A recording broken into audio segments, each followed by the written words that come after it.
and Congressman Debbie Lesko from the great 8th Congressional District of Arizona. And welcome, Congresswoman. Glad to have you here. Glad to be here, and thank you for having me on your show. Listen, you got once again. We got right up to shutting down the government this weekend, and once again we cobbled something together. Is this the way it's going to be from now on? Gosh, I hope not. I personally voted against that continuing resolution, and I told Speaker Johnson in our meeting yesterday morning in D.C. that we need to tie border security to it and give it a fight, because that's what the American people want. People are scared. People in Arizona are scared. We here in Texas, I'm coming to you from a studio here in Texas, filling in for Jimmy.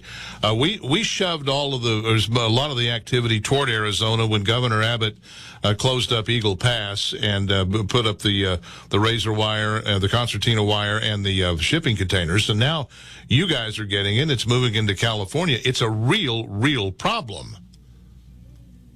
Well, border security is a huge problem.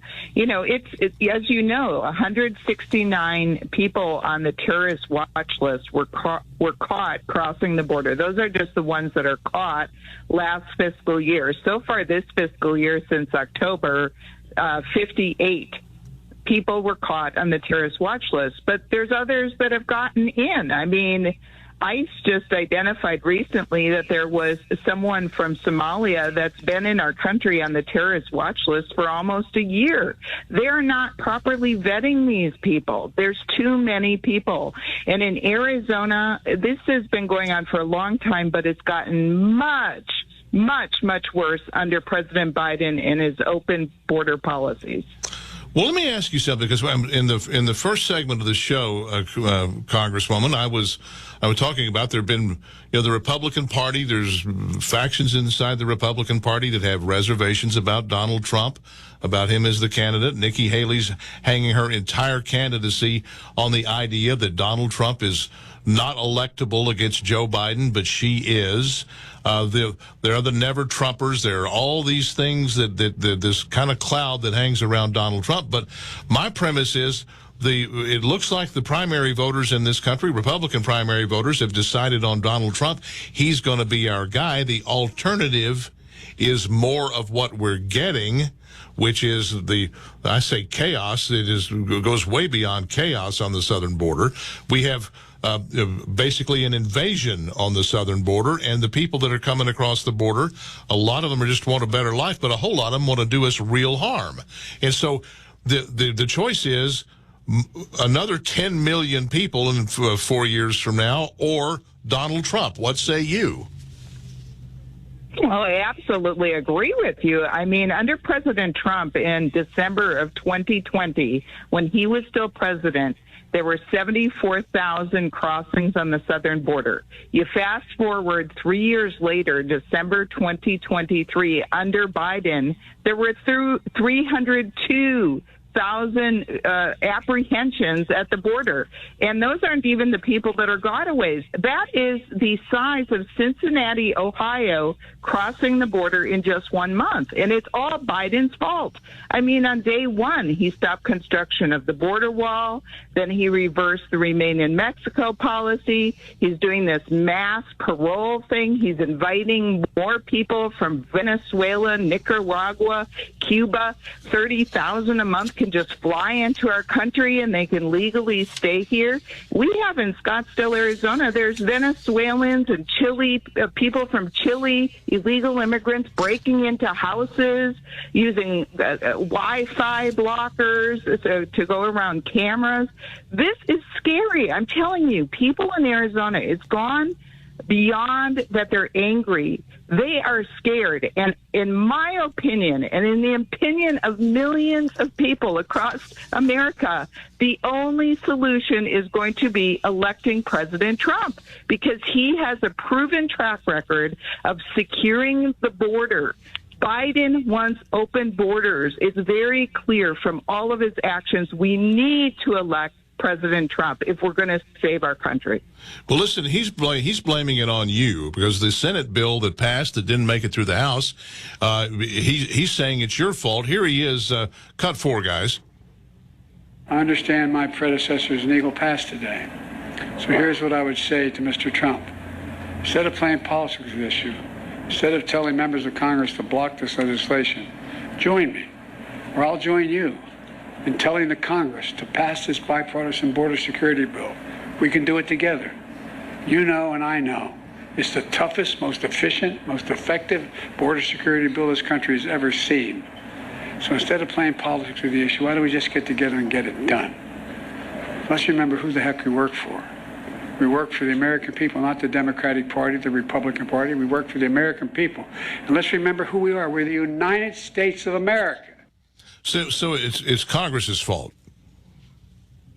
Oh, my gosh, this is such a joke. I mean, this guy, until just a few weeks ago, said there was no crisis on the border. He kept saying, oh, there's no crisis. Mayorkas said, oh, it's totally secure. And all of a sudden, because it's an election year and he sees his polling going down the tubes on border security, he totally flip-flops and goes, oh, we need to do something. And then he blames the Republicans. Are you kidding me? That Senate bill would have been worse than the status quo because it would have changed our law, and it would have changed the law to say, oh, it's perfectly okay to have 4,999 illegal immigrants on average per day come into our country.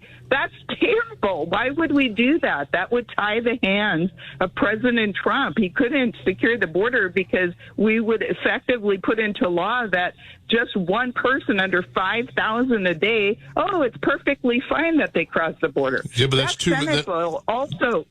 $2 million a year. Go ahead. That's $2 million a year. What? It's insanity. There is no way there's a reason that Senate bill was killed. There's a reason, because it was bad policy. And so, listen, if he wants to talk about legislation, why doesn't he support the House Republicans bill H.R. 2 that we passed May of 2023 out of the U.S. House of Representatives that would actually secure the border? Why doesn't he support my bill that I just introduced that says that the crisis at the border is indeed an invasion, so that if he's not going to support the border, at least Texas and Arizona and other border states can do it on their own? Well, I couldn't agree with you more, and certainly our governor here, Greg Abbott, absolutely agrees with you. Representative Debbie Lesko from Arizona is on the line with us. I ask this of any time I have a member of Congress on the show, I ask this question. You walk the halls of Congress, whichever office building you're in, you see your Democrat colleagues, you eat in the House dining room, you see them around, you talk to them, not on the record. Do they actually believe that the border policy advanced by the administration is good? Do they believe in this?